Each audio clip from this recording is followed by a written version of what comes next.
Hello and Jai Hind everyone. I welcome you all to the Daily Class YouTube channel and I also welcome you all on the Blue Wings AFCAT series. So ये आपका होने वाला है third episode और इसमें हम बात करेंगे सेंटेंस रीअरेंजमेंट की। पहले हम बात करेंगे PQRS की, जो कि आपका वर्ड्स का अरेंजमेंट होता है, और उसके बाद S1 S6। तो दोनों चीज़ें एक ही वीडियो में कवर हो जाएंगी। दोनों के 10-10 क्वेश्चंस हैं और 10 क्वेश्चंस तो आपके प्रैक्टिस के लिए हैं, फॉर एग्जांपल हैं, लेकिन साथ में आपको पता चलेगा कि एग्जैक्टली आपको ये क्वेश्चन सॉल्व कैसे करने होते हैं, क्या ऐसी ट्रिक्स होती हैं, टिप्स होती हैं, किन चीज़ों पर ज़्यादा आपको ध्यान देना चाहिए, राइट। चलो भाई शुरू करते हैं और देखते हैं हमारा पहला क्वेश्चन क्या है। सो पहला क्वेश्चन है हमारा क्वेश्चन नंबर 51। देखते हैं ये हमारा क्या कहता है। तो सबसे पहले आपको क्या करना है, इनको पढ़ना है और उसके बाद कुछ चीज़ें जो आपको समझ के यहाँ पर क्वेश्चन को अटेम्प्ट करना है। क्वेश्चन नंबर 51 कहता है, and the outcome in cases selected in prior years, the suggestions received from the field formations are reviewed by a cross functional committee to refine the scenarios and parameters। अब जरा ध्यान दो किस चीज पर। आपका पी स्टार्ट हो रहा है एंड से, पी से आपका सेंटेंस स्टार्ट हो नहीं सकता, इसको हटा दो। आर पर आपका जो सेंटेंस है वो एंड नहीं हो सकता, क्यों? आपका फंक्शनल मतलब एक एडजेक्टिव आया है लास्ट में, तो ये आपका एंड नहीं हो सकता, तो इसको हटा दो। क्या आपका यहाँ पर जो है पी पर या आर से स्टार्ट हो सकता है? आर से formations are removed by a cross functional committee to refine the scenarios and parameters. हाँ, पी पर आपका एंड हो रहा है, पी पर क्या एंड हो सकता है? ऑलरेडी आपकी एपोस्ट्रॉफी लगी है, इसका मतलब कुछ और होना चाहिए। तो ये भी चीज़ नहीं हो सकती। So again we can say कि ये भी चीज़ आपकी होगी नहीं। So A should be the right answer. Last में, सबसे लास्ट में क्या करना है? सबसे लास्ट में एक काम कर लेना है, दैट इज द री रीडिंग। एक बार री रीड कर लेंगे तो आपका कंफर्म हो जाएगा। आप यहाँ पर टिक करने से पहले या अपना गोला भरने से पहले एक बार री रीड जरूर कर लेना, ठीक है। तो यहाँ पर री रीड करेंगे, कैसे क्या लिखा हुआ है? क्यू से स्टार्ट हो रहा है, the suggestions received from the field and the outcome in cases selected in prior years formations are reviewed by a cross functional committee to refine the scenarios and parameters। बिल्कुल सही लग रहा है, logical लग रहा है, तो हम आगे वाले पे बढ़ेंगे, ठीक है। यहाँ पर प्रोनाउंस हो गए, प्रीपोजिशंस हो गए, और आपके हो गए आर्टिकल्स, कंजंक्शंस हो गए, इन चीज़ों पर बहुत ध्यान देना है। और एडजेक्टिव्स है ना, लास्ट में कई बार एडजेक्टिव आते हैं। एडजेक्टिव पे तो सेंटेंस आपका एंड हो नहीं सकता, कितना ईजी हो जाता है। नेक्स्ट है, pollution control equipment broadly include waste water treatment plants, the various categories of water, drinking water treatment plants and effluent treatment plants. Okay, तो देखो एक चीज़ मुझे काफ़ी इजी सी लग रही है कि क्यू के बाद हमारा एस होना चाहिए। क्यों ऐसा लगा मुझे लगा यार यहाँ पर ट्रीटमेंट प्लांट्स है, उसके बाद कॉमा लगा है, उसके बाद आप ड्रिंकिंग वाटर ट्रीटमेंट प्लांट्स बताते हो, फिर आप बताते हो एफ्लुएंट ट्रीटमेंट प्लांट्स। मतलब इन चीज़ों को एक साथ ही रखेंगे, ऑब्वियस सी बात है क्यू के बाद एस आना चाहिए। और क्यू से हमारा सेंटेंस स्टार्ट हो नहीं सकता। इंक्लूड, व्हाट इंक्लूड्स, पता नहीं, क्लियर ही नहीं हो रहा है ना। और आप एक चीज़ देखो, यहाँ पर एक चीज़ होती है, that is the collocations. Collocations जो होते हैं ये काफ़ी इंपॉर्टेंट होते हैं, इन पर हमेशा ध्यान दिया करो। जैसे कि लिए होता है टेक अ डिसीजन, टेक के बाद में अ डिसीजन आएगा। ले एम्फेसिस ऑन आता है, डिपेंड के बाद ऑन आता है, इंटरेस्टेड इन आता है। तो ये तो छोटी छोटी चीज़ें होती हैं जो आपको पता होनी चाहिए। स्ट्रॉन्ग के बाद टी आता है। इसी तरीके से वाटर के बाद पोल्यूशन आएगा, वाटर पोल्यूशन कंट्रोल होगा। तो आर के बाद मेरा पी होना चाहिए। आर पी मुझे कहाँ पर मिल रहा है? आर पी मुझे यहाँ पर मिल रहा था, लेकिन इसको मैंने कैंसिल आउट कर दिया है, एक ही में दिख रहा है, दैट शुड बी सी। और यहाँ पर क्यू एस भी मुझे मिल जा रहा है, तो ये मेरा सही आंसर हो जाएगा। क्लियर है? चलो नेक्स्ट है 53। 53 कहता है, facilitate the present and prospective entrepreneurs for manufacturing and service units were notified in 2020 with guidelines to some new composite criteria of classification। क्या सही आंसर होना चाहिए? देखो, आर से स्टार्ट नहीं हो सकता, वर नोटिफाइड, इसको यहाँ पर कैंसिल आउट कर दिया मैंने। क्यू से स्टार्ट हो सकता है, for manufacturing and service units हो सकता था, लेकिन अभी फिलहाल के लिए देखते हैं आगे और कोई लॉजिकल मिले। Some new composite criteria of classification were notified, तो क्राइटेरिया आपका जो होता है वही नोटिफाई किया जाता है, आई बिलीव। तो एस के बाद तो आर आना ही चाहिए, ऐसा लग रहा है मुझे। क्या लगता है इसका?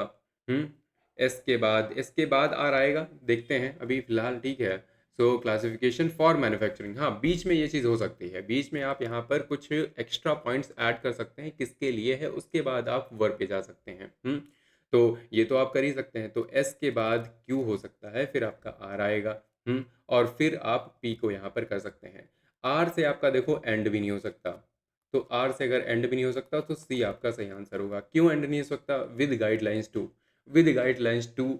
अब इसके बाद कुछ तो लॉजिकल होना चाहिए ना आगे, और वो है नहीं, तो ऑब्वियस सी बात है ये दोनों कैंसिल हो गए। आर से स्टार्ट नहीं होगा, आर से एंड नहीं होगा, तो बात खत्म। काफ़ी इजी है। चलो भाई नेक्स्ट।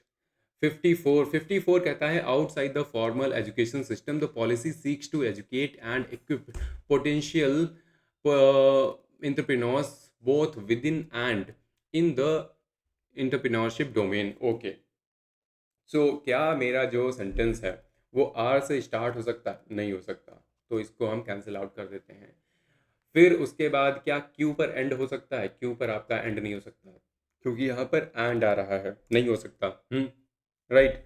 उसके बाद इन द इंटरप्रेन्योरशिप डोमेन तो हो सकता था outside the formal education system the policy seeks to educate and equip entrepreneurship both within and. अब देखो, एक चीज़ मुझे समझ आ रही है यहाँ पर कि मैंने अगर विद इन की बात करी है तो इसके बाद बोथ विद इन एंड के बाद में आउटसाइड आए तो ज़्यादा बढ़िया नहीं है?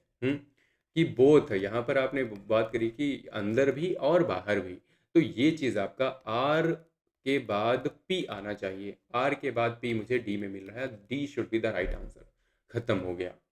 55 की बात करते हैं। ऑर्गेनाइजिंग रोजगार मेलाज across the nation for providing suitable job opportunities in the private sector to the youth, national skill development corporation under the aegis of MSDE has been to give impetus to the employment initiatives in the country। Okay, क्या are पे and हो सकता है? Has been पर and हो सकता है? बिल्कुल भी नहीं हो सकता, ये दोनों यहाँ पर कैंसिल आउट कर दो। क्या पी पर एंड हो सकता है? Across the nation for what? कुछ भी क्लियर नहीं है। C should be the right answer. एक ही आपका बचा है, रीड कर लो एक बार, ठीक है, पॉज करके आपको मिल जाएगा सही आंसर। हम्म ये कुछ ऐसी चीज़ें होती हैं जिनकी मदद से आप बहुत जल्दी करते हैं। अभी तो मैं आपको पी क्यू आर एस बता रहा हूँ, इसके बाद मैं आपको S1 S6 भी इसी ईज के साथ बताऊंगा, ऐसे ही ईज के साथ। इससे पहले मैं CDS 1 2025 के क्वेश्चंस बता चुका हूँ एक दूसरी PDF में, तो इस बार आई थॉट कि मुझे CDS 2 2025 के क्वेश्चंस बताने चाहिए, ठीक है। वो मैं कई जगह एक्सप्लेन कर चुका हूँ वेरियस क्लासेस में, तो मुझे लगता है कि कुछ नया करना चाहिए था। To women-led development and the dream of new India. India is moving from women's development and an equal partner in the country's overall development is where women are empowered, strong। Okay. अब इस एक ऐसा है जिससे ना कि start हो सकता है ना ही एंड हो सकता है, तो ये भी हटा दो, ये भी हटा दो। क्या क्यू पर आपका एंड हो सकता है? फ्रॉम विमेंस डेवलपमेंट, फ्रॉम अगर आया है तो फ्रॉम के बाद टू भी तो होना चाहिए, फ्रॉम दिस टू, तो ये भी आपका नहीं हो सकता। So B should be the right answer. Read करेंगे आपको एकदम स्ट्रक्चरली सही सेंटेंस मिल जाएगा। India is moving from women's development to women led development and the dream of new India is where women are empowered, strong, and an equal partner in the country's overall development। Next है 57, to provide additional one core LPG। Ujjwala 2.0 was launched in 2021। Households under the Pradhan Mantri Ujjwala Yojana connections to build adult women of poor। Poor what? Poor आपका adjective होता है, तो यहाँ पर and हो नहीं सकता। चलो इस पर कोई एंड भी नहीं हो रहा था, छोड़ दो, कोई बात नहीं। कौन से connections? Connections to adult women, तो आपका यहाँ पर स्टार्ट नहीं होगा फिलहाल। है ना। पी से स्टार्ट नहीं हो सकता, टू प्रोवाइड अधूरा सा है। और फिर आपको यहाँ पर दिख रहा होगा कि पुअर के बाद हाउस होल्ड तो हो जाए तो अच्छा नहीं है, पुअर हाउस होल्ड्स। तो अगर मैं एस आर को बना लूँ एक साथ, तो एस आर मुझे कहाँ मिल रहा है? यहाँ भी मिल रहा है, यहाँ भी मिल रहा है, चलो कोई बात नहीं।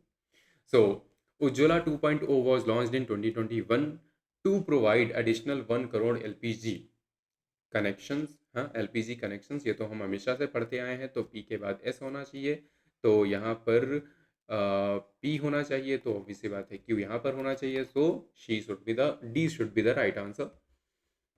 नेक्स्ट है आपका 58। ये कहता है process from the initial stage of planning environmental impact assessment is a planning tool to integrate environmental concerns into the developmental. Developmental again आपका क्या है, एडजेक्टिव है। अगर आपका एस पर वैसे एंड नहीं हो रहा, अगर हो रहा होता तो आप ये वाला कैंसिल आउट कर सकते थे। आर से स्टार्ट नहीं होगा, चलो ठीक है, आर से स्टार्ट भी नहीं हो रहा, इसमें थोड़ा सा आपको फंसाने की कोशिश है, लेकिन हम फंसेंगे नहीं। क्यों नहीं फंसेंगे, चलो मैं बताता हूँ आपको। ठीक है, यहाँ पर बात हो रही है इन्वायरमेंटल व्हाट, हाँ, concerns into the developmental. Developmental के बाद में एक आपको नाउन चाहिए, ठीक है, नाउन कहाँ पर है, इसके बाद इन्वायरमेंटल शुरू हो जा रहा है। यहाँ पर इज है, डेवलपमेंटल इज, ये भी आपका सही नहीं होगा। एस के बाद पी होना चाहिए। एस के बाद पी मुझे कहाँ पर मिल रहा है, एस के बाद पी मुझे यहाँ पर मिल रहा है, यहाँ पर मिल रहा है, और इसमें नहीं मिल रहा है, इसमें भी नहीं मिल रहा है ना। तो इन दोनों में मुझे मिल रहा है। अब हम देखेंगे आपका क्या एस से स्टार्ट हो सकता है। Concerns into the developmental process from the initial stage, क्या ये सही आंसर होगा? तो ये हमें थोड़ा सा अजीब सा लगेगा, ठीक है। और हम बात करें अगर बी की, तो बी आपका सही आंसर हो जाएगा। एक बार री रीड कर लो, आपको मिल जाएगा। और ज़्यादा कन्फ्यूजन हो, दोनों को री रीड कर लो, कितना ही टाइम लगता है यार। अभी एस पी को एक बार रीड करें अगर, ठीक है। इज ये concerns into a developmental process from the initial stage of planning is a, अब इज अ हो गया, नहीं, इज आपका लास्ट में आया है ना, प्लानिंग इन्वायरमेंटल इम्पैक्ट। अब पी के बाद क्यू कहीं से भी फिट नहीं हो रहा, तो इसको तो भी हम कैंसिल ही कर देंगे। नेक्स्ट है आपका 59। That may push the viewers to hours of content are shown in a way think that they are watching a program rather than an advertisement. So that may push, what can push, we don't know. Push viewers to what, तो यहाँ पर and तो होगा नहीं, ये दोनों हमारे ऐसे ही कैंसिल आउट हो गए। उसके बाद arcs of content are shown in a way, क्या ये सेंटेंस आपका इस तरीके से स्टार्ट हो सकता है? देखते हैं, देखते हैं कि क्या होगा। सो वी कैन से हो तो सकता है, एस से स्टार्ट हो सकता है, program rather than an advertisement arcs of content. नहीं भाई, ये तो अजीब सा है, आपका A should be the right answer. एक बार री रीड कर लो, arcs of content are shown in a way that may push the viewers to think that they are watching a program rather than an advertisement. Clear है? फिर हम बात करते हैं अपना 60 की।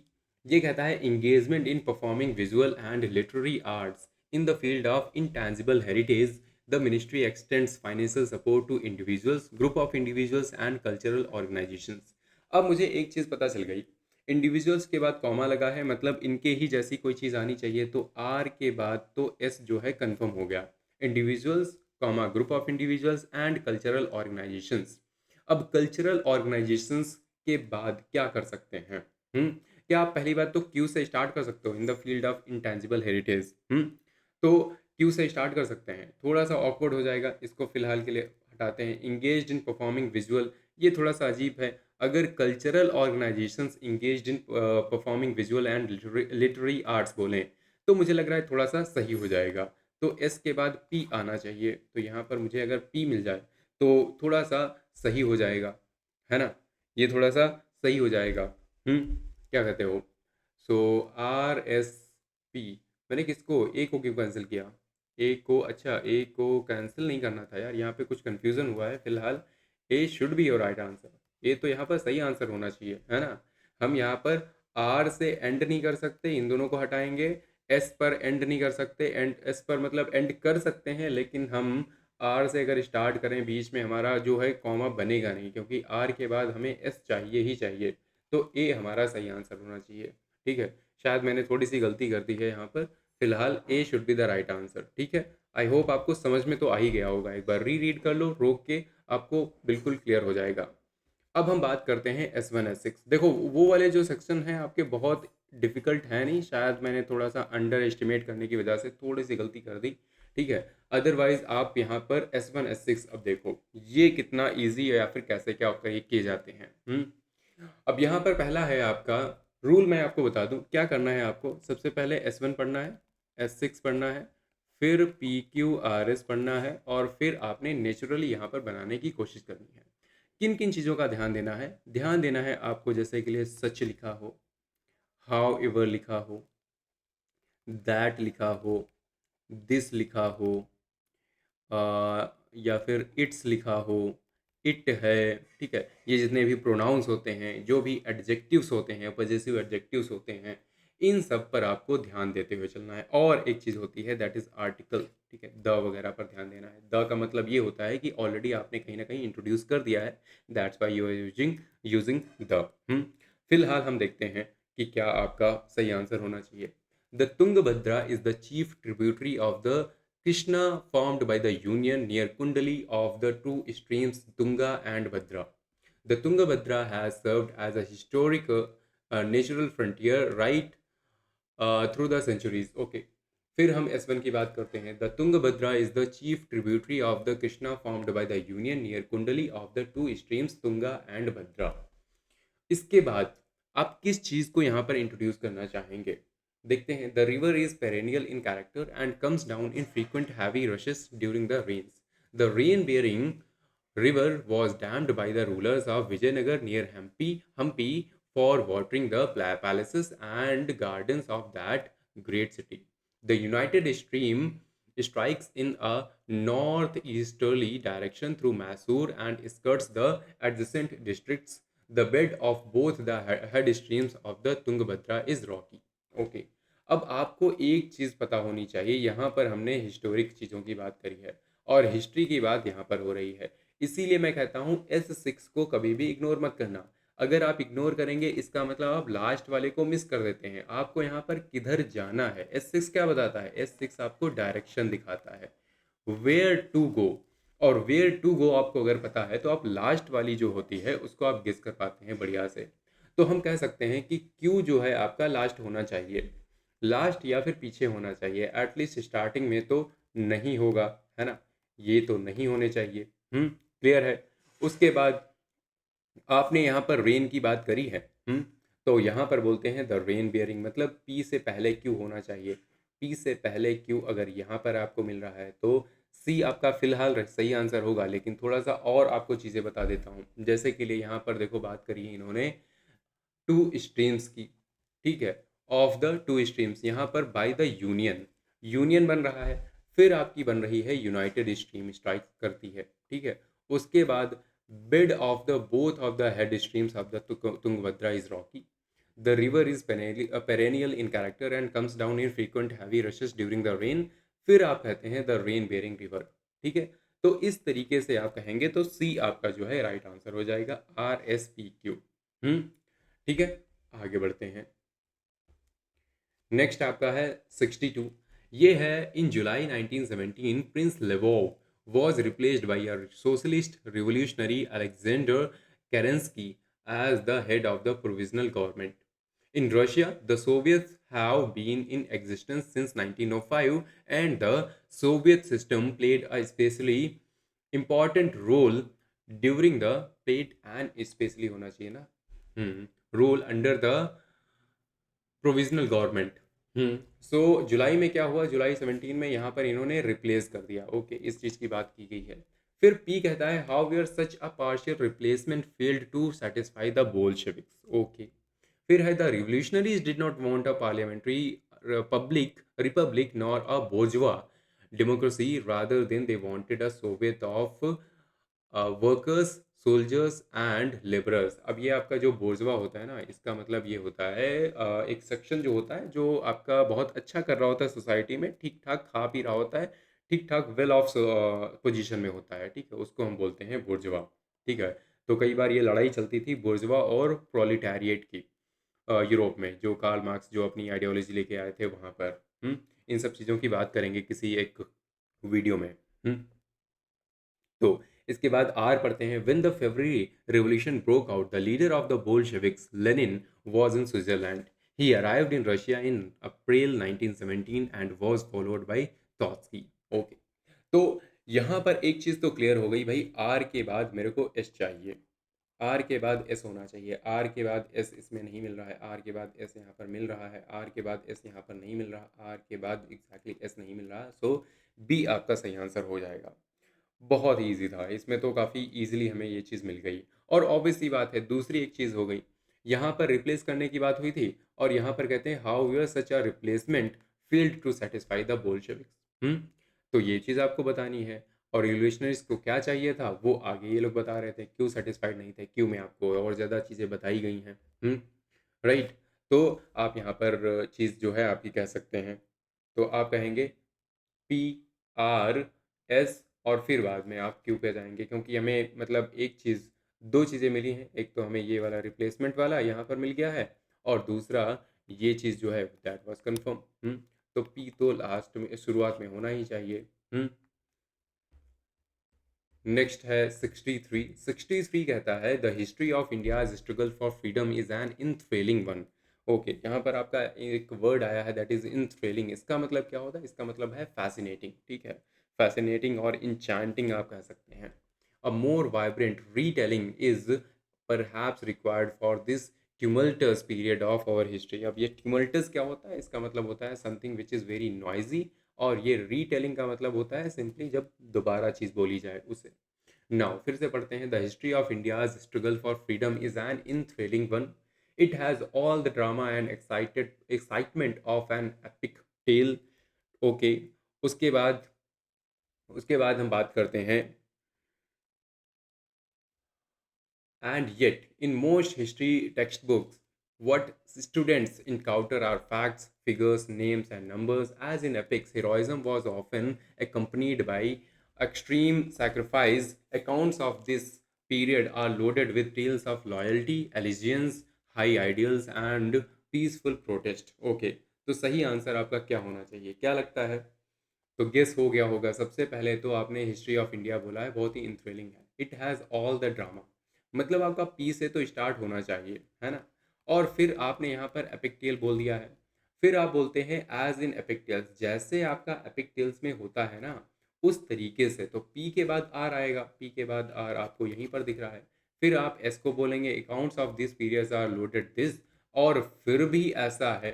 And yet in most history text books ऐसा है। इसीलिए कह रहे हैं कि आपका मोर वाइब्रेंट रीटेलिंग जो है रिक्वायर्ड है। समझ गए। नेक्स्ट है 64। 64 कहता है Louis 16 of the Bourbon family of Kings married the Austrian princess Mary Antoinette in 1770। Okay, अब 1770 के बाद में क्या आएगा? रिमार्केबली, पहले तो S6 को इग्नोर नहीं करना, पढ़ लेना है। Remarkably nevertheless under Louis 16 France help the 13 American colonies to gain their independence from Britain. तो ये चीज़ है। फिर हमने S1 में बात करी है, इन्होंने मैरी की है। उसके बाद furthermore lenders who gave the state credit. तो पी से तो स्टार्ट हो नहीं सकता। Now begin to charge 10% interest on loans, इसको छोड़ दो।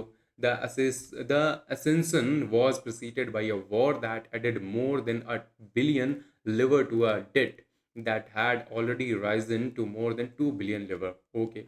फिर है इन 1774 Louis 16 ascended the throne of France at the age of 20. Long years of war had drained the financial resources of France. तो सबसे पहले आपने बताया है कि यहाँ पर जो है इनकी शादी होती है। ठीक है, तो इनकी अगर शादी होती है उसके बाद आप आर की बात करेंगे। 1774 में ये आप असेंड करते हैं। असेंड करने के बाद आपने असेंसन के बारे में बात करी है। आप कहना चाहते हैं कि यहाँ पर असेंसन में एक्चुअली हुआ क्या। तो आर के बाद क्यू आना चाहिए। आर के बाद क्यू कहाँ पर है? एक ही है क्या? तो इन दोनों को हटा के सी कर सकते हैं। उसके बाद आप बोलेंगे यहाँ पर असेंसन जो है उसमें वॉर हुई। अब लॉन्ग ईयर्स ऑफ वॉर जो है उसने यहाँ पर क्या किया? बहुत ज़्यादा ड्रेन कर दिया रिसोर्सेज को ड्रेन कर दिया। उसके बाद हम देखते हैं फर्दर मोर, और एक्स्ट्रा क्या हुआ? एक्स्ट्रा ये हुआ कि लेंडर्स जो थे उन्होंने अपना स्टेट क्रेडिट जिन्होंने दे रखा था, they started charging 10% more interest. और फिर भी यहाँ पर बात करते हैं कि इन स्पाइट ऑफ और डिस्पाइट ऑल दीज थिंग्स और नेवरदलेस लुई 16 ने यहाँ पर हेल्प किया अमेरिकन कॉलोनीज को to gain their independence. Next है आपका 65। यहाँ पर मॉन्टेक्स की बात हो रही है। Was a great philosopher of his time. He supported constitutional monarchy. Okay, in France like the English one. फिर Montesquieu was a great philosopher of his time. Okay, he wanted power to be shared between the king, the nobles and the third state. Okay, In his book, The Spirit of the Laws, he propagated the law theory of separating powers into three branches of government: the legislative, the executive, and the judiciary. To prevent any one of the three classes from becoming too powerful, Montez suggested the making of a new constitution based on checks and balances. If this was done, he argued, there would be no tyranny and liberty of the individual could be safeguarded. क्या सही answer होना चाहिए? देखो, आपने किसी को अगर introduce किया है, फिर आप उसकी बुक की बात करते हैं। और आपने यहाँ पर बात करी है कि यहाँ पर तीन लोग हैं, किंग हैं, नोबल्स हैं और थर्ड स्टेट है, राइट? और ये आपकी तीन क्लासेस हो गई। देखो, ये तो आपकी ब्रांचेस हैं, ऑलरेडी इन्होंने ब्रांचेस बोल दिया है, तो कई लोग क्यू के बाद आर करना चाहेंगे। क्यू के बाद आर नहीं होगा, किसके बाद होगा? पी के बाद आर होगा। पी के बाद आर होना चाहिए। पी के बाद आर मुझे यहाँ नहीं मिल रहा है, पी के बाद आर यहाँ नहीं मिल रहा है, यहाँ भी नहीं मिल रहा है, सी में मुझे मिल रहा है। अब इसको री रीड कर लो। देखो, क्यू से आपका स्टार्ट होगा, फिर पी आएगा, फिर आर आएगा, फिर आपका एस आएगा। अगर ये सब होता है तो ऐसा ऐसा होगा, है ना? फिर ये बात करेंगे। चलो भाई, नेक्स्ट वन 66। ऐसा लग रहा है हिस्ट्री और केवल जियोग्राफी यहीं से उठाए थे questions. Glaciation has important effects on the landscape beyond the direct modifications created by ice erosion and deposition.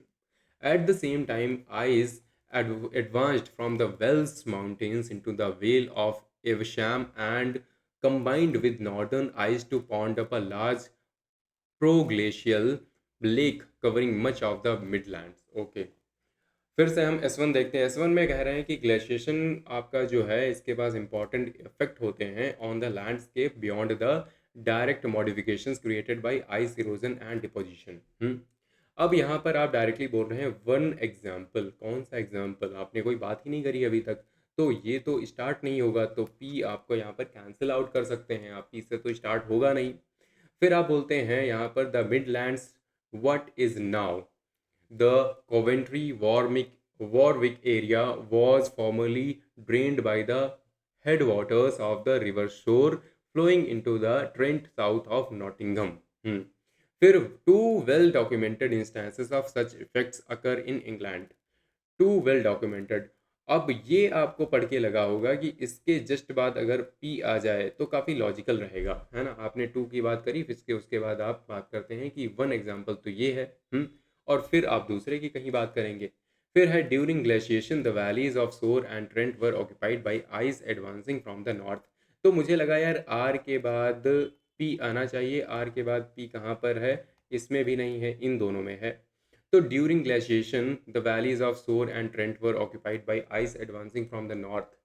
ये अगर मैं बोलूँ, फिर मैं यहाँ पर स्टार्ट करूँ, तो क्या सही आंसर होना चाहिए? तो सही आंसर यहाँ पर मुझे मिलेगा कि जो एंडिंग है एट द सेम टाइम ये आपका लास्ट की तरफ जा रहा है ना? यहाँ पर आप मिडलैंड्स वगैरह की बात कर रहे हैं। अगर आप मिडलैंड्स वगैरह की बात कर रहे हैं तो कहीं ना कहीं मुझे ऐसा लग रहा है कि क्यू आपका लास्ट में होना चाहिए। क्यू आपका अगर लास्ट में होगा तो यहाँ पर सी जो होना चाहिए आपका सही आंसर होना चाहिए। ठीक है, सी। नेक्स्ट वन 67 कहता है the primary evidence for climate change that occurred many million years is the rocks and deposit themselves. फिर कहते हैं in other words despite the clear legacy in many parts of the world of recent glaciation the vast majority of sedimentary rocks were laid down in warm climatic conditions. फिर से यहाँ पर देखो, primary evidence जो है for climate change that occurred many million years ago is the rocks and deposits themselves. इसकी बात यहाँ पर इन्होंने करी है। अब यहाँ पर एविडेंस की बात हुई है। चलो, sediments and fossils in the pools tell us a great deal about the environment in which they were laid down. यहाँ पर ध्यान देना, आपको पोल्स, द पोल्स लिखा हुआ है। We must, of course, bear in mind when interpreting the information that because of the movement of the glacial continents, no one latitude of the Earth has necessarily gone through such marked climatic vicissitudes. अब ये vicissitudes आपके क्या होते हैं? ये ups and downs होते हैं, ups and downs। ठीक है, जब फ्लक्चुएट करती हैं चीज़ें उन्हें आप बोलते हैं। Nevertheless, even following for this factor, one of the most remarkable discoveries about the climate change of the past is that the two poles of the Earth have been free of ice for at least 90% of the known history of the planet. we may find in close proximity to one another coal deposits indicating the human conditions of the tropics, red sandstones laid down in deserts, and moranic materials reflecting polar conditions. तो भाई ये आपका बड़ा सा आया था। अब इसमें देखो क्या सही आंसर है आपका। तो सही आंसर हम देखते हैं आपका क्या होना चाहिए। देखो, आपको यहाँ पर आपने इंट्रोड्यूस किया है पोल्स को, ठीक है, और यहाँ पर आप पोल्स की बात कर रहे हैं, मतलब ये आपका आर और पी एक साथ आने चाहिए। आर पी मुझे यहाँ पर नहीं मिल रहे हैं, आर पी मुझे यहाँ नहीं मिल रहे, आर पी मुझे यहाँ मिल रहा है, यहाँ नहीं मिल रहा है, तो C should be the right answer. एक ही चीज़ अगर मिल गई उसी से काम चल जाएगा। दूसरा आप यहाँ पर बात कर लो, आपने यहाँ पर बात करी थी दो चीज़ों की, रॉक्स और डिपॉजिट्स दमसेल्व्स। फिर आप बात करते हैं we may find in close proximity to one another close deposits indicating the human conditions, ये सब चीज़ों की, ठीक है। और उसके बाद अब आगे बढ़ेंगे, ठीक है, उसके बाद अब आगे जाएंगे। We may of course bear in mind when interpreting this information, which information, ये वाली इंफॉर्मेशन, ठीक है, ये दिस इंफॉर्मेशन, इस चीज़ की आप बात कर रहे थे। तो बहुत से तरीके हैं आपके यहाँ पर इस क्वेश्चन को भी करने के। चलो 68 की बात करते हैं। Every geological period has been dominated by one particular form of life as conditions changed to those of a new period, different types of organisms emerged into dominance.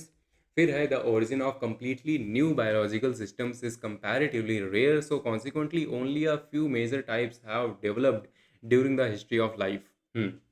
तो पहला कहता है every geological period has been dominated by one particular form of life, okay, as conditions changed to those of a new period, different types of organisms emerged into dominance. तो dominance की बात हुई है, यहाँ पर आपका पीरियड की बात हुई है।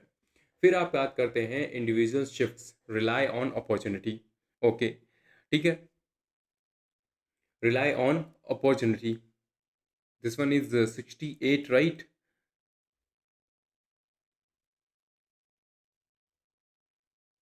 Okay.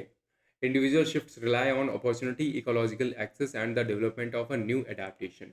Characteristically, characteristically, these shifts are rapid and are followed by a bout of adaptive radiation into the new ecological zone. For example, with the emergence of life on land.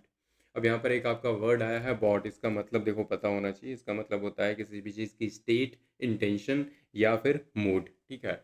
तो ये words वगैरह देख लिया करो बीच बीच में।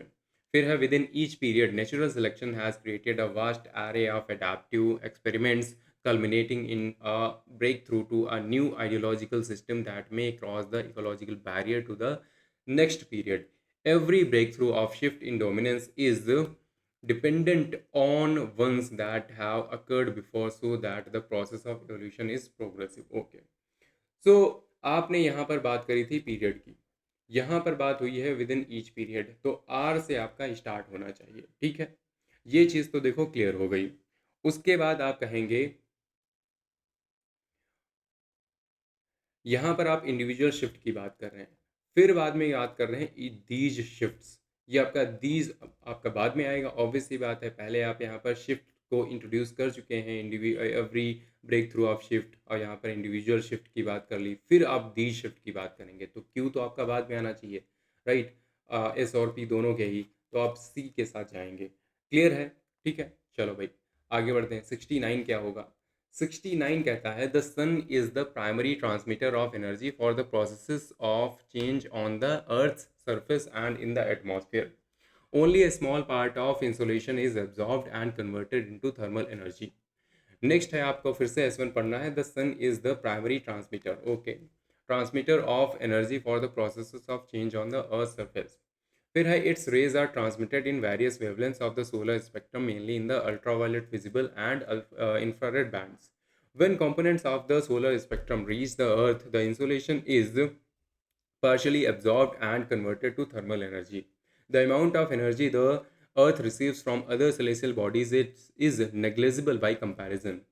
Radiant energy from the sun that strikes the earth is called insolation. अब आपको एक चीज़ मिल गई, इंसुलेशन आपने पहले इंट्रोड्यूस किया है, फिर आप इंसुलेशन को एक मतलब आर्टिकल लगा के इंट्रोड्यूस करेंगे, बाद में आप बात करेंगे। तो एस के बाद ही क्यू आना चाहिए।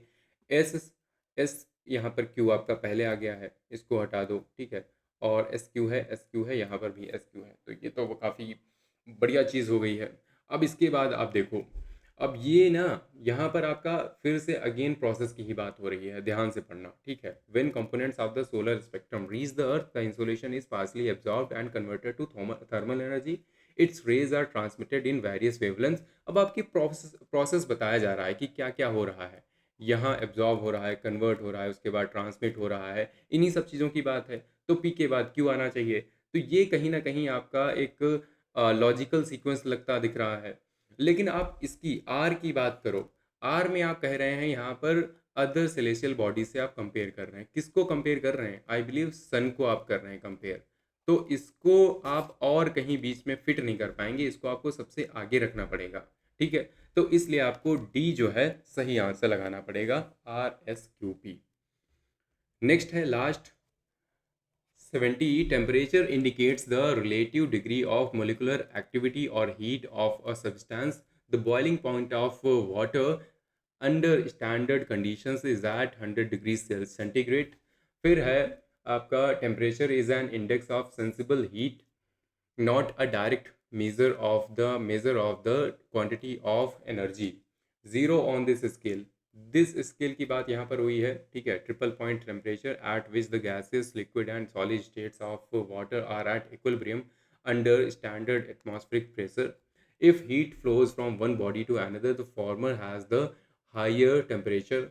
अब आपको जान के ये बड़ी हैरानी होगी कि ये वाली जो सेम चीज़ है ना, ये आपका ट्रिपल पॉइंट ऑफ टेम्परेचर, ये CDS 1 2026 GS में पूछा गया है क्वेश्चन। और ये क्वेश्चन है आपका CDS 2 2025 का। तो ऐसा ही होता है। If heat flows from one body to another, the former has the higher temperature. फिर है to indicate the temperature of a body, the arbitrary scale of references is employed. यहाँ पर आपने बात करी स्केल की, फिर आप कह रहे हैं दिस स्केल, मतलब एस के बाद क्यू आना चाहिए। एस के बाद अगर क्यू आएगा तो क्यू से पहले एस नहीं आ सकता, ठीक है। तो एस क्यू होना चाहिए, हमें ये वाले दो मिले हैं, ठीक है, ये दो हमें मिल रहे हैं। फिर एस से स्टार्ट होना चाहिए to indicate the temperature of a body, या फिर टेम्परेचर की बात अभी और आपको करनी चाहिए थोड़ा सा। तो ऑब्वियस सी बात है, आप थोड़ा सा और बात करेंगे, temperature is an index of sensible heat, उसे और आप उसे एलेबरेट करेंगे, है ना, एक्सप्लेन करेंगे। तो डी आपका जो है सही आंसर होना चाहिए। अब आपको एक काम करना है, अगर आपको मतलब और ज़्यादा क्लैरिटी चाहिए, ठीक है, तो आपकी S1 S6 वाली अलग से एक वीडियो पड़ी हुई है, ठीक है, उसको देख सकते हैं। तो वो जाके देखो, तो उसमें आपको और ज़्यादा क्लैरिटी होगी किस तरीके से आपको क्वेश्चंस करने हैं। बाकी PDF आपको मिलेगी डेली क्लास टेलीग्राम चैनल पर, लिंक मैं दे दूंगा डिस्क्रिप्शन में, आप जाके डाउनलोड कर सकते हैं। और 9264922851 मेरा नंबर है। अगर आपका कोई भी डाउट है, कोई भी सजेशन है, तो आप मुझे टेक्स्ट कर सकते हैं। और इसके बाद हम मिलते हैं अगले वीडियो में। And till then bye bye, take care and जय हिंद।